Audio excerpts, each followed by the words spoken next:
Wassalamualaikum warahmatullahi wabarakatuh. Salam sejahtera bagi kita semua.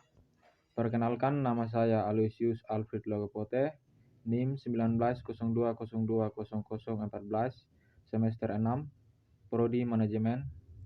Di sini saya akan mempresentasikan materi tentang teori kinerja karyawan. Adapun pengertian kinerja karyawan, didefinisikan kinerja dari para ahli sebagai berikut. Dalam Kamus Besar Bahasa Indonesia yang dikutip dan diterjemahkan oleh Nawawi 2006 mengatakan bahwa kinerja adalah A. Sesuatu yang dicapai, B. Prestasi yang diperlihatkan, C. Kemampuan kerja.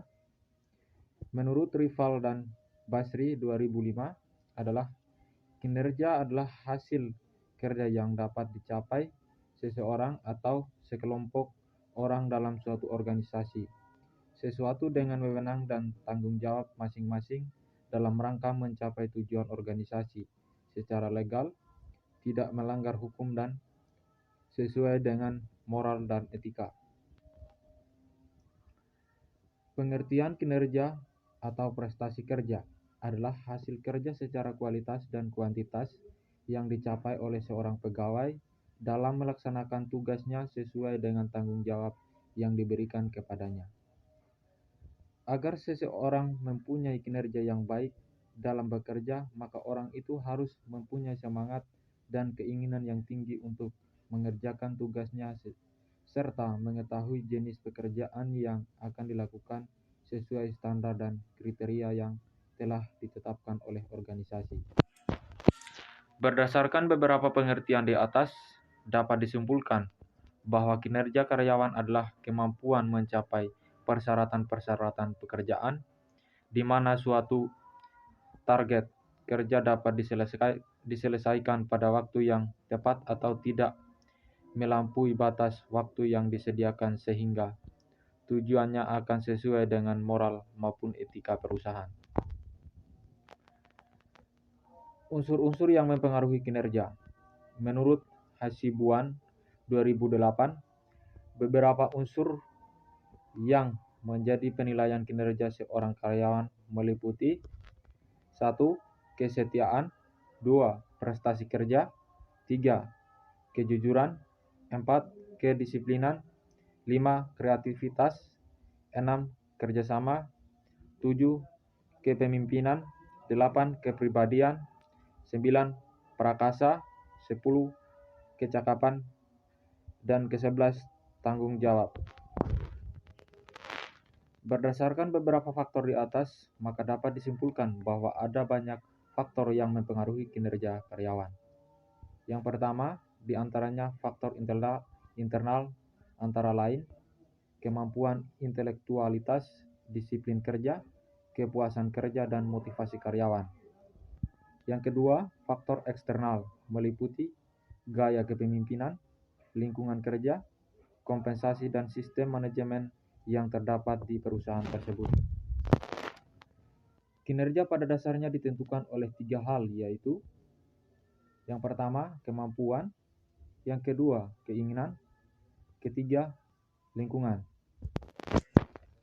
Mangkupawira, Safri, dan Hitalaya 2007 menjelaskan bahwa terdapat 2 unsur yang mempengaruhi kinerja karyawan, yaitu unsur intrinsik meliputi tingkat pendidikan, tingkat pengetahuan, tingkat keterampilan, sikap motivasi terhadap kinerja, tingkat pengalaman kerja.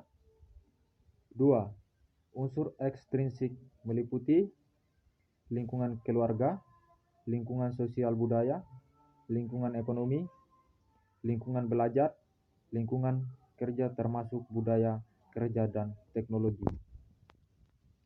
Selanjutnya, Michelin mengumumkan 6 karakteristik karyawan yang berprestasi tinggi, yaitu yang pertama, memiliki tanggung jawab pribadi yang tinggi, yang kedua, berani mengambil risiko, yang ketiga, memiliki tujuan yang realistis, yang keempat, memiliki rencana kerja yang menyeluruh dan berjuang untuk merealisasikan tujuan.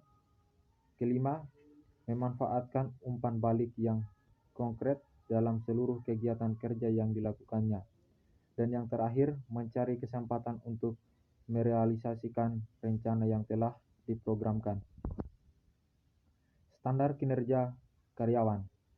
Menurut tim P 2012 menyatakan bahwa standar kerja merupakan standar kerja dianggap memuaskan apabila pernyataan menunjukkan beberapa bidang pokok tanggung jawab karyawan, memuat bagaimana suatu kegiatan kerja akan dilakukan dan mengarahkan perhatian kepada mekanisme kuantitatif bagaimana hasil kinerja diukur. Menurut Randall dan Jackson 1999 mengemukan 3 jenis dasar kriteria kinerja, yaitu yang pertama, kriteria berdasarkan sifat atau memusatkan diri pada karakteristik pribadi seorang karyawan. Yang kedua, kriteria berdasarkan perilaku atau kriteria yang penting bagi pekerja yang membutuhkan hubungan antara personal. Yang ketiga, kriteria berdasarkan hasil atau kriteria yang fokus pada apa yang telah dicapai atau dihasilkan. Menurut Suyadi 2008, kinerja dapat dinilai atau diukur dengan beberapa indikator, yaitu efektivitas, yaitu bila tujuan kelompok dapat dicapai dengan kebutuhan yang direncanakan. Yang kedua, tanggung jawab merupakan bagian yang tak terpisahkan atau sebagai akibat kepemilikan wewenang. Disiplin, yaitu tata pada hukum dan aturan yang berlaku. Disiplin karyawan adalah ketaatan karyawan yang bersangkutan dalam menghormati perjanjian kerja dengan perusahaan di mana dia bekerja. Yang keempat, inisiatif berkaitan dengan daya pikir, kreativitas dalam bentuk suatu ide yang berkaitan tujuan perusahaan. Sifat inisiatif sebaiknya mendapat perhatian atau tanggapan perusahaan dan atasan yang baik. Menurut Wexley dan Yule yang dikutip oleh Assad 1995, pada dasarnya teori tentang kepuasan kerja yang lazim dikenal ada 3 macam, yaitu teori ketidaksesuaian. Teori ini pertama kali dipelopori oleh Porter. Porter mengukur kepuasan kerja seorang dengan menghitung selisih antara apa yang seharusnya dengan kenyataan yang dirasakan. Teori keadilan. Teori ini dikembangkan oleh Adams. Teori ini mengatakan bahwa orang akan merasa puas atau tidak puas tergantung merasa adanya keadilan atau equity atau tidak atas suatu situasi. Yang ketiga, teori 2 faktor. Teori ini pertama kali dikemukakan oleh Hertzsprung yang kemudian diterjemahkan oleh Assad yang menyatakan bahwa prinsip dari teori ini ialah kepuasan dan ketidakpuasan kerja, di mana keduanya merupakan 2 hal yang berbeda. Hertzsprung membagi situasi yang mempengaruhi perasaan seorang terhadap pekerjaannya dibagi menjadi 2 kelompok, yaitu kelompok satisfier atau motivator adalah faktor-faktor atau situasi yang dibuktikannya sebagai sumber kepuasan kerja yang terdiri dari prestasi, pengakuan pekerjaan itu sendiri, tanggung jawab, dan kemungkinan untuk berkembang. Yang kedua, kelompok dissatisfier atau hygiene factor adalah faktor-faktor yang terbukti menjadi sumber ketidakpuasan yang terdiri dari prosedur perusahaan, mutu supervisi, upah atau gaji, hubungan antara pribadi, rekan kerja, hubungan atasan dengan bawahan, kondisi kerja, jaminan pekerjaan, dan situasi. Kepuasan kerja adalah suatu perasaan seorang terhadap pekerjaannya, di mana ia akan merasa puas apabila akan ada kesesuaian antara kemampuan, keterampilan, dan harapannya dengan pekerjaan yang ia hadapi. Faktor-faktor yang memandai kinerja seseorang adalah kebutuhan yang dibuat pekerja, tujuan yang khusus, kemampuan, kompleksitas, komitmen, umpan balik, situasi, pembatasan, perhatian terhadap setiap kegiatan, usaha, ketekunan, ketaatan, kesediaan untuk berkorban, serta memiliki standar yang jelas. Adapun faktor-faktor kinerja dipengaruhi oleh faktor intrinsik dan ekstrinsik. Faktor intrinsik dan ekstrinsik tersebut adalah A.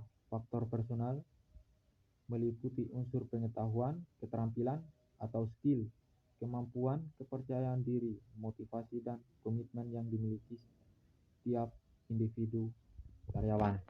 B. Faktor kepemimpinan, meliputi aspek kualitas dan tim leader dalam memberikan dorongan, semangat, arahan, dan dukungan kerja kepada karyawan.